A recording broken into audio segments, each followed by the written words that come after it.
할렐루야. 오늘 또 하나님 전에 나오신 여러분의 삶 가운데 임마누엘의 은총이 늘 함께 하시기를 주님의 이름으로 축복합니다. 우리 옆에 계신 분들과 함께 인사하겠습니다. 행복한 애움교회에 참 잘 오셨습니다. 하나님은 여러분을 사랑하십니다. 저도 여러분을 사랑합니다. 네, 감사합니다. 거의 한 2년을 계속 이걸 하고 있는데요, 여전히 쑥스러운 것 같습니다. 그래도 사랑이라는 말, 그래도 들으면 여러분 설레이지 않습니까? 전혀 아니군요. 네, 어찌되었든 저는 그래도 제 아내하고 둘이 여보 사랑해라는 말 매일은 안 해도 가끔은 합니다. 근데 그 말 들으면 참 기분이 좋아요. 표현은 하지 않아도 그냥 그 마음이 전달되어지는 것 같아서 참 좋습니다. 여러분, 가정은 창세기 1장 26절로 27절 그리고 2장 18절로 25절 말씀을 보게 되면 하나님의 창조 질서 안에서 세워진 것이 가정인 것을 알 수 있습니다. 근데 하나님의 창조 질서 안에서 세워졌던 이 가정이 여러분 지금 위기를 맞고 있습니다. 한국가정연구상담소 전호선 목사와 황미선 사모는 가정 문제와 위기를 이렇게 이야기하고 있습니다. 가정의 문제와 위기는 어느 것 하나 때문에 발생하는 것이 아니라 매우 다양한 문제가 그 속에 숨어 있다. 핵가족이 되면서 과거의 2, 3세대가 함께 한 집에 살던 때와는 달리 권위와 개념도 없어지고 사회성도 없어지며 윤리가 상실되고 있다. 그리고 사회 경제 활동을 하는 여성 인구가 늘어나면서 이른바 딩크족이라고 하는 맞벌이 부부가 증가, TV와 핸드폰으로 인한 가족 간 대화의 부족, 부부 및 가족 구성원들이 서로 육체와 심리적 피로로 인한 대화 단절과 갈등이 나타나고 있다. 또한 차량의 증가에 따라 교통사고가 늘어 이른바 한부모 가족이라는 편부, 편모 등의 홀로 된 부모 밑에서 성장하는 자녀가 많아지고 있으며 독신가족, 고아 등이 늘고 있다.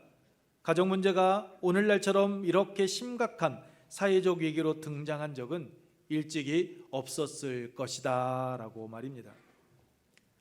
그렇습니다. 여러분, 하루가 다르게 변해가는 시대 속에서 핵가족으로 인해서 세대 간의 갈등이 심화되어져 가고 있는 것이 오늘 우리의 현실입니다. 빠른 일과 속에서 대화는 점점 사라져가고 있고 경제적인 문제로 인한 어려움과 가정폭력이 늘어나고 있는 것이 현실입니다.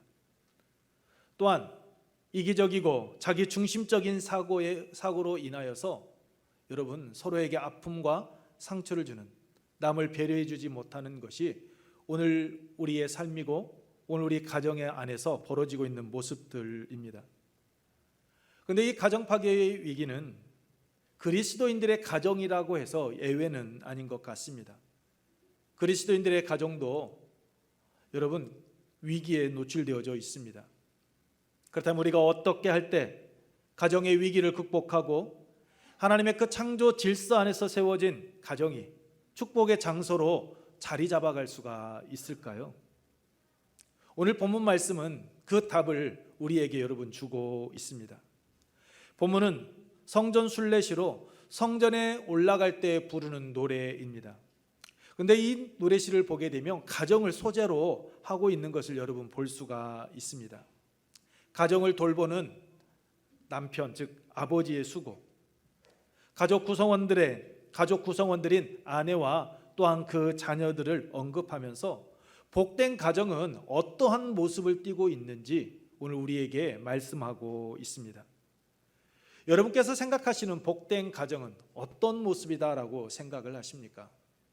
저는 오늘 본문 말씀 속에서 복된 가정은 여호와 하나님을 경외하는 가정이다라는 것을 찾보고 싶습니다. 우리 함께 읽겠습니다. 첫 번째입니다. 우리 교회가 안 돼요. 여러분 제가 하겠습니다. 저를 따라해 주시기 바랍니다. 여호와를 경외하는 자의 가정입니다. 시작. 여호와를 경외하는 자의 가정입니다. 그렇습니다. 여러분, 복된 가정은 여호와 하나님을 경외하는 가정입니다. 물질이 많고 경제적인 부를 누리며 명예와 권력을 소유한 가정이 아니라 여호와 하나님을 경외하는 가정, 그 가정이 복된 가정입니다. 1절 말씀입니다. 여러분, 우리 함께 읽겠습니다. 시작. 여호와를 경외하며 그의 길을 걷는 자마다 복이 있도다. 아멘. 여러분, 여기서 경외라는 말은 존경한다라는 의미, 또한 두려워한다라는 의미를 가지고 있습니다. 여호와를 존경하고 두려워하는 것, 그것이 바로 경외입니다. 여러분, 여기서 두려움은 공포스러운 대상에게 갖는 그런 감정적인 반응이고, 또한 인격적인 존경과 경외, 의로운 행동 등을 의미합니다. 더 나아가서 신앙적인 의미로는 의롭고 경건한 삶, 예배의 삶을 살아가는 것, 그것을 경외다라고 이야기하고 있습니다. 즉, 하나님을 믿고 하나님을 높이며 의롭고 경건한 삶을 살아가는 것, 그것이 바로 여호와 하나님을 경외하는 자의 모습입니다. 이러한 자가 복을 받는다라고 말씀합니다. 어떤 복입니까? 2절 말씀입니다. 우리 2절 말씀은 함께 읽겠습니다. 시작. 내가 내 손이 수고한 대로 먹을 것이라. 내가 복되고 형통하리로다. 아멘. 내 손이 수고한 대로, 즉 내가 수고한 대로, 내 땀 흘림의 수고가 결코 헛되지 아니하는 그러한 은혜를 받아 누리는 삶을 살아가게 된다라고 말씀하고 있습니다. 여러분, 고대 사회에서는 자연 재해와 함께 이민족의 침입 등으로 인해서 자기가 수고한 대로 받지 못하는 경우가 빈번했습니다. 특히 신명기 28장 38절로 39절 말씀을 보게 되면 메뚜기 떼와 벌레 등으로 인하여서 애써 지었던 농사를 수확하지 못하는 일이 빈번했었습니다. 그런데 하나님을 경외하는 자에게는 하나님의 돌보심과 하나님의 보호하심이 함께 하심으로 그 수고가, 그 땀 흘림이 결코 헛되지 않는 삶을 살아가게 될 것이다 라고 성경은 오늘 우리에게 말씀을 하고 있습니다. 하나님의 은혜는 우리의 영적인 부분만 여러분 국한되지 않는다라는 겁니다. 하나님의 은혜는 우리의 삶의 현장, 우리가 땀 흘리며 수고하는 그 모든 곳에서 하나님의 은혜는 임한다라고 말씀하고 있는 겁니다. 누구에게요? 하나님을 경외하는 삶을 살아가는 자에게입니다. 근데 여러분, 하나님 가정도 마찬가지입니다. 가정도 여호와 하나님을 경외하는 가정, 그 가정이 복된 가정이 됩니다. 여호와 하나님을 존경하고 두려워하며 하나님의 말씀을 따라 살아가는 가정, 그 가정에 하나님께서는 복의 복을 더하여 주십니다. 사도행전 10장에 보게 되면 여러분, 고넬료의 가정이 나옵니다. 그 고넬료의 가정을 이렇게 말씀하고 있습니다. 그가 경건하여 온 집안과 더불어 하나님을 경외하며 백성을 많이 구제하고 항상 하나님께 기도하더니 라고 말씀을 하고 있습니다. 여러분, 고넬료가 누구입니까? 로마 백부장이었습니다. 로마 군대 지휘관이 유대인들이 섬기는 하나님을 경외하는 것, 결코 쉬운 일이 아니었습니다. 왜냐하면 하나님을 섬긴다라는 것은 그 당시 황제를 신처럼 여기던 그 시대에 황제에 대한 불충성으로 보여줄 수 있었기 때문입니다.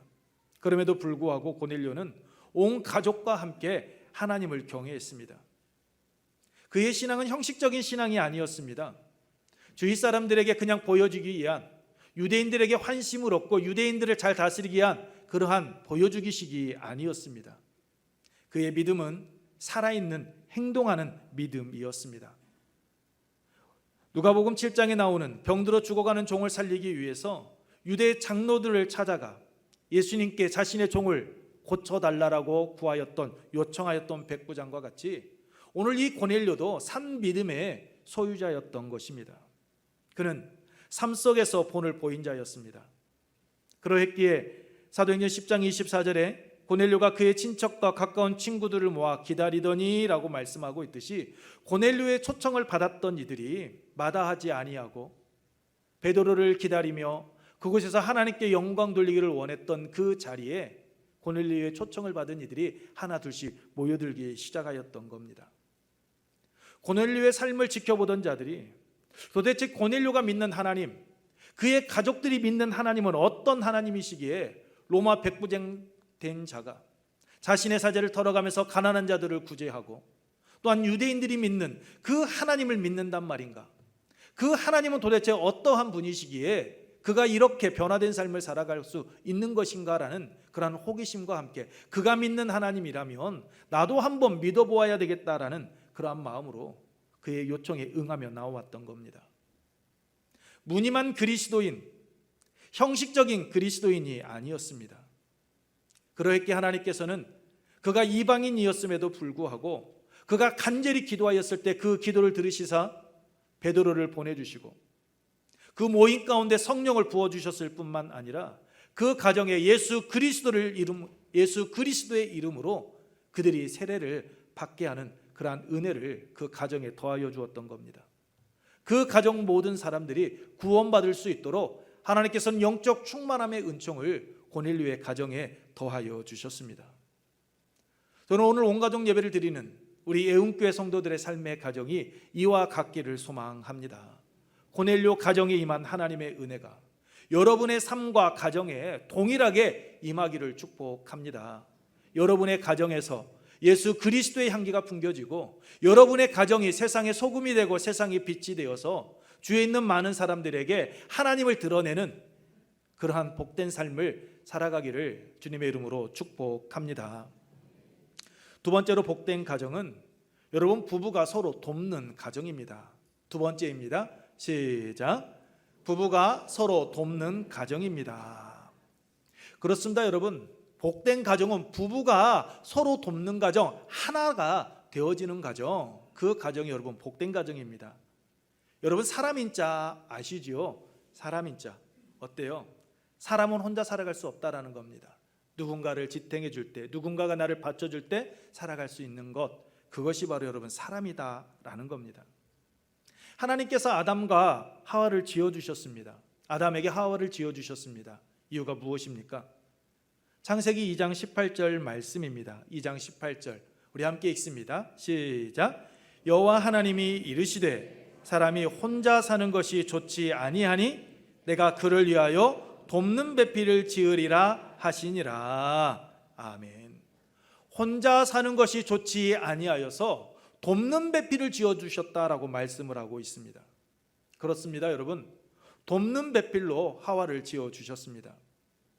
그런데 우리는 여러분 돕기보다는 도움을 받으려는 데 더 마음을 쏟습니다. 상대방의 부족한 부분을 채워주기보다는 자신의 그 부족한 부분을 누군가가 채워주기를 원하고 있습니다.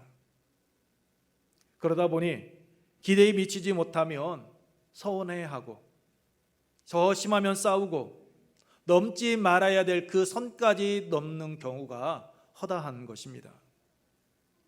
여러분, 부부 한 아버지 밑에서 태어나 한 어머니 아버지의 교육을 받고 살아가던 이들이 하나가 되어서 부부가 된 겁니까? 아닙니다. 부부는요, 서로 다른 환경에서 자라났던 남자와 여자가 사랑이라는 이름으로 하나가 되어진 인간관계, 하나된 관계가 여러분 바로 부부입니다. 성장 배경이 다릅니다. 그렇기 때문에 가치관도 다를 수밖에 없습니다. 서로 의견차 드러날 수밖에 없습니다. 서로 다투고 싸우는 것, 그거 전혀 이상하지 않습니다. 아주 자연스러운 겁니다. 그렇게 싸우고, 그러면서 양보하고, 그러면서 서로를 알아가고, 그 속에서 서로를 이해하고, 그 속에서 서로에게 도움이 되어주는 관계, 그게 바로 여러분 부부관계입니다. 그런데 많은 이들이 결혼을 할 때 여러분 그런 돕는 관계로서의 관계를 생각하지 않다 보니 서로 다른 환경에서 자라 하나가 되어졌다라는 것을 잊고 지내다 보니 너는 나하고 맞지 않다라고 서로에게 약점을 캐내고 서로에게 그 약점을 통하여 공격하고 그에게 아픔을 주고 상처를 주는 것, 그것이 오늘 우리들의 모습입니다.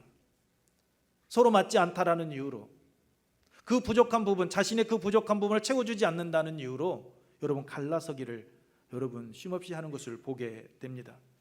내가 왜 결혼을 했지? 후회하기도 합니다. 근데 여러분 이것은 잘못된 겁니다. 하나님께서는 돕는 배필로 서로를 만나게 하셨다라는 것을, 그것을 잊고 있기 때문에 그것을 모르기에 서로 극단적인 길을 걸어가고 마는 겁니다. 그리스도인의 가정이 그리스도인 가정다운 가정이 되려면 부부가 여러분 서로 돕는 자라라는 것을 잊어서는 안 됩니다. 3절 말씀을 보면 여러분 이렇게 말씀하고 있습니다. 내 집 안방에 있는 내 아내는 결실한 포도나무 같으며 라고 말입니다. 여호와를 경외하는 사람의 아내는 결실한 포도나무 같다라고 말씀을 하고 있습니다. 여기서 결실한다라는 말은 여러분 생육하다, 번성하다라는 의미를 가지고 있습니다. 좋은 열매를 많이 맺는 복된 상태를 의미합니다. 즉 여호와 하나님을 경외하는 자의 아내는 결실한 포도나무와 같아서 자녀를 많이 낳아 잘 기를 뿐만 아니라 살림을 잘해서 가정이 번창해 가게 된다라는 겁니다. 그런데 여러분 생각할 것이 있습니다. 그것은 포도나무가요 선천적으로 연약하다라는 겁니다. 여러분 포도나무는 넝쿨식물입니다. 무엇인가 의지할 것이 있어야 여러분 자라고 또한 열매를 맺을 수 있습니다. 지지대가 있을 때만이 여러분 그 포도나무는 그 지지대를 의지해서 여러분 위로 올라갑니다. 자라게 됩니다. 열매를 맺습니다. 그러니까 결실한 아내가 되기 위해서는, 포도나무와 같은 아내가 되기 위해서는 지지대 역할을 해주는 남편이 있어야 한다라는 겁니다. 남편이 지지대가 되어주지 못한다면, 남편이 아내에게 힘이 되어주지 못한다면, 남편이 아내에게 도움을 주지 못한다면 그 아내는 결실한 포도나무가 될 수 없다라는 말씀이 여러분 오늘 본문 말씀입니다. 아내 혼자서는 여러분 결코 결실한 그러한 삶 살아갈 수 없습니다. 남편이 도와줄 때만이, 지지대가 되어줄 때만이 그 아내는 그 남편의 도움을 통하여서 결실한 열매를 맺게 되어지는 겁니다. 어제 설교를 준비하면서 찔렸을까요? 안 찔렸을까요? 겁나 찔렸습니다. 제 아내가 지금 정면에 있습니다. 도와준다고 하는 것 같은데 목회를 핑계로 솔직히 제 아내에게 적극적으로 해주지 못했습니다. 여보 나 팔 아파, 화장실 청소 한 번만 해줬으면 좋겠다. 알았어. 안 하면 누가 하고 있을까요? 제 아내가 가서 하고 있습니다. 그리고 또다시 주사 맞고, 도와줘야 되는데 하는데 그냥 집에 가면 저도 모르게 그냥 무조건 누워버리는 제 모습. 설교를 준비하면서 생각해 봤습니다. 세 자매를 키웠던 제 아내의 모습, 안고 업고 손잡고 교회를 오고 갔던 그 모습들, 남편이 목사라는 이유 때문에 어쩔 수 없이 그 길을 걸어갔던 아내,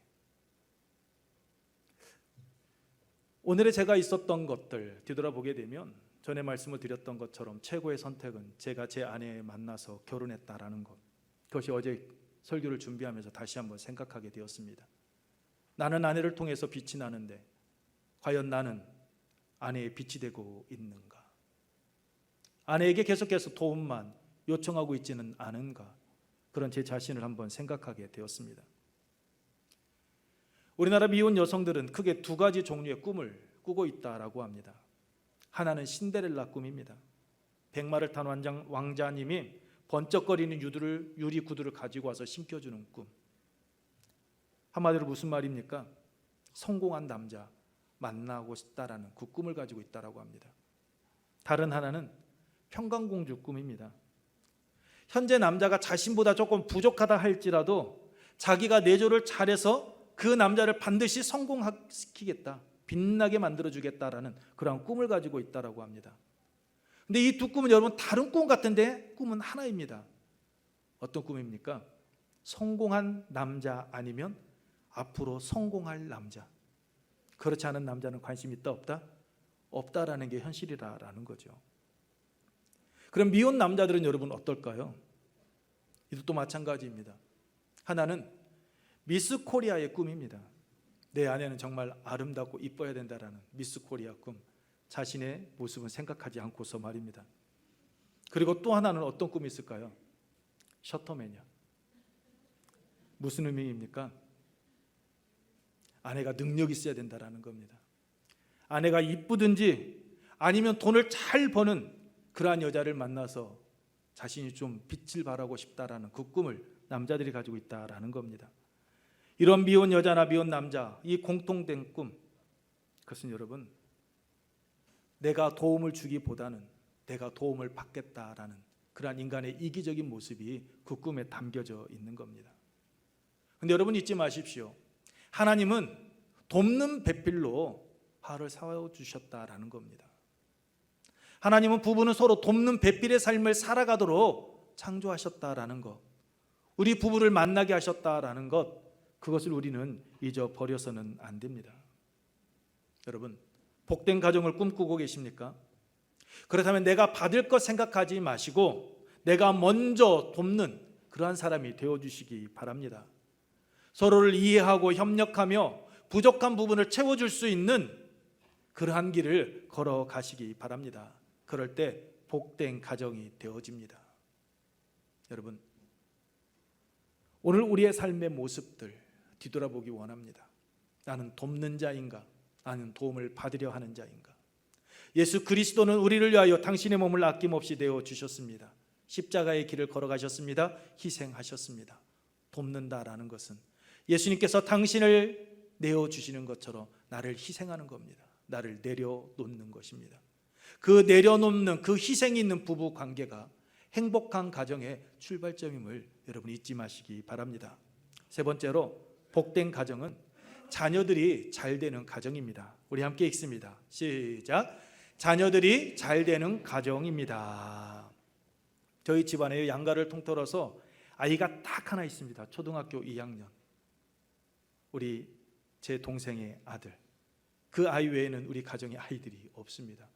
어린이날 제 아내가 선물을 보내는데 우리 가정에, 우리 집안의 유일한 어린아이 우리 수민이 이렇게 하고 문자를 보내면서 선물을 보냈다라고 제 아내가 이야기를 했습니다. 요즘 가정에서 아이들이 울음소리가 들리지를 않습니다. 그러다 보니 산부인과는 사라져가고 있고, 또한 중소도시에서는 소아과마저 하나둘씩 사라져가고 있는 것이 현실입니다. 여러분, 가정에 아이가 있다라는 것, 그것은 그 가정의 희망을 상징합니다. 여러분, 3절 말씀을 보게 되면 자녀에 대해서 이렇게 이야기하고 있습니다. 내 식탁에 둘러앉은 자식들은 어린 감람나무 같으리로다라고. 감람나무가 어떠한 나무이기에 우리의 자녀들을 어린 감람나무에 비유하고 있는 겁니까? 여러분, 감람나무는 올리브 나무를 말합니다. 이 나무는 팔레스타인 지역에서 흔히 볼 수 있는데, 이 나무는 흔히 볼 수 있음에도 버릴 것이 없다라고 합니다. 잎사귀는 독특한 향과 화학 성분 때문에 약으로 쓰입니다. 열매는 기름을 짜서 식용으로 쓰이기도 하고 등을 밝히는 기름으로 사용되어지는 것이 바로 감람류입니다. 그리고 매우 단단해서 좋은 제목으로도 사용되어지고 있습니다. 그런데 이 감람나무는 단점 아닌 단점이 있습니다. 그것은 아주 오랜 시간, 많은 시간 기다려야 한다라는 겁니다. 이스라엘 농부들은 야생 감람나무가 2m 정도 자라게 되면 그 줄기를 베어내고 그곳에 좋은 감람나무를 접붙인다라고 합니다. 하지만 적박한 땅에서 자라는 이 감람나무이기에 성장의 속도는 매우 느립니다. 그래서 10년에서 14년이 지날 때 그때서야 열매를 맺기 시작하고 30년이 지나면 수확다운 수확을 거둘 수 있다라고 합니다. 그런데 이렇게 한번 수확을 하기 시작을 하게 되면 오랜 동안 계속해서 그 나무에서 좋은 열매를 수확할 수 있다라고 합니다. 그래서 제대로 된 열매를 얻는 것이 복과 평화를 상징하는 것입니다. 결실을 맺기 위해서는 긴 시간 동안 그 대적의 침략과 약탈이 없을 때만이 가능하기에 그 열매를 얻을 때 우리는 복받았다, 우리는 평화로운 삶을 살았다라고 이야기하고 있는 것입니다. 그래서 이 어린 감람나무를 심어놓고 좋은 열매를 맺기를, 따기를 원하는 것이 그 농부의 꿈, 소원이다라고 합니다. 여러분, 본문에 보면 자녀들을 어린 감람나무에 비유하고 있습니다. 어린 감람나무는 오래된 감람나무로부터 뻗어나온 새로운 줄기를 여러분 의미합니다.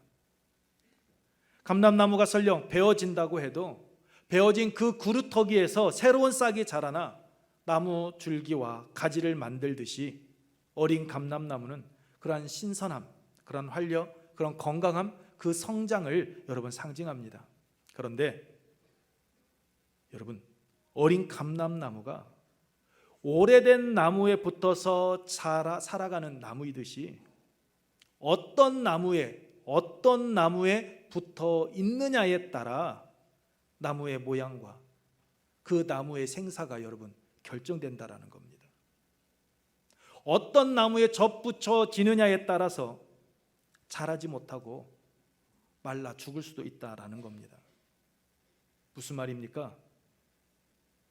부모에게 있어서 자녀는 기쁨이요 희망인 만큼 부모는 자녀들에게 절대적인 영향을 미치는 존재다라는 겁니다.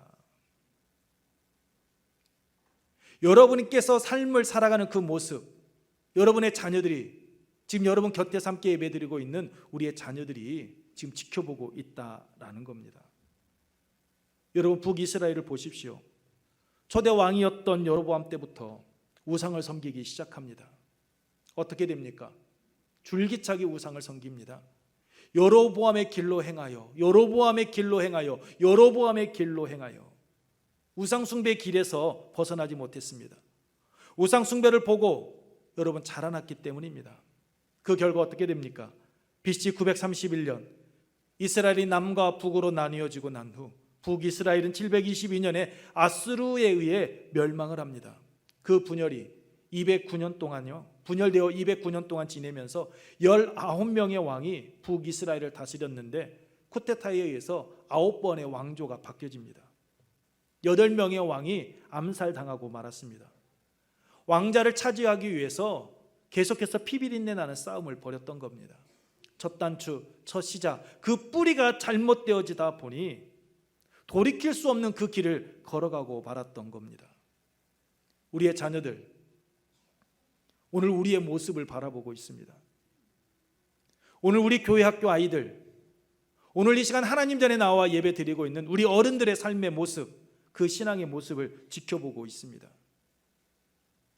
우리 교회의 미래라고 이야기하고 있는 교회 학교 아이들이 오늘 우리들이 어떻게 신앙생활을 하고 있는지, 앞에 서 있는 목사가, 옆에 있는 장로님, 권사님, 안수 집사님들이, 우리 어머니, 아버지가 어떻게 신앙생활을 하고 있는지 우리의 자녀들이 여러분 지켜보고 있다라는 겁니다. 우리 아이들이 바르게 신앙생활하고 있지 못하다면 누구의 문제일까요? 바로 목사인 저의 문제일 것이고, 교회 지도자로 세움을 받은 우리 장로님, 우리 권사님, 우리 안수 집사님, 우리 성도들의 문제다라는 겁니다. 저 아이 왜 저래? 그 아이를 책망하기 전에 먼저 나 자신의 모습들을 지켜보아야 한다라는 겁니다. 나 자신의 삶의 모습은 지켜보지 아니하고 그 아이들의 그 잘못된 부분만 체크하는 것, 그것은 여러분 바른 모습이 아닙니다. 오늘 우리가 원 줄기입니다. 오늘 우리가 원 가지입니다. 우리가 잘못되어졌는데 어떻게 우리 아이들이, 우리 교회 학교 아이들이 바르게 성장해 갈 수 있겠습니까?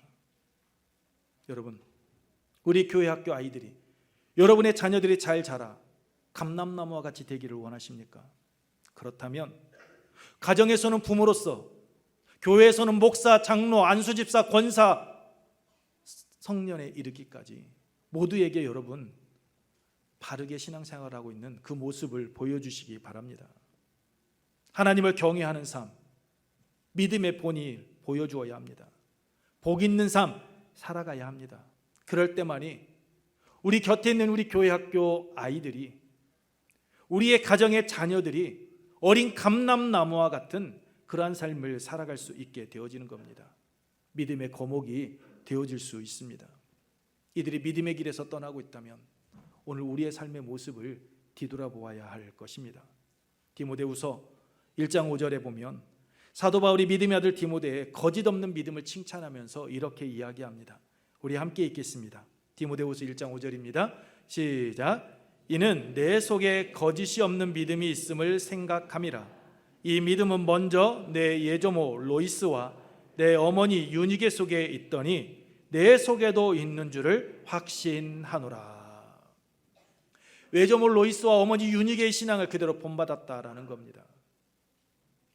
여러분, 믿음의 손주 디모데로 인하여서, 믿음의 아들 디모데로 인하여서 그의 외할머니가, 그의 어머니가 여러분 존귀케 되어지는 것을 보게 됩니다. 그의 할머니가 그의 어머니의 이름이 빛나게 되어지는 것을 보게 되어집니다. 그러므로 여러분의 꿈과 희망인 자녀들이, 우리 교회 학교 아이들이 디모데와 같은 그런 믿음의 길을 걸어가기를 소망하신다면 오늘 여러분의 가정에서, 교회 안에서 믿음의 본을 보이며 나아가야 될 것입니다. 그럴 때 우리 애움교회는 더 건강한 교회로, 더 복된 교회로 우뚝 세워져 나아가게 될 줄로 믿습니다. 말씀을 마치겠습니다. 여러분, 복된 가정은 잠언 15장 17절에 채소를 먹으며 서로 사랑하는 것이 살찐 소를 먹으며 서로 미워하는 것보다 나으니라 라고 말씀하고 있는 것처럼, 가진 것이 하나 없다 할지라도 사랑으로 하나가 되어지는 가정입니다.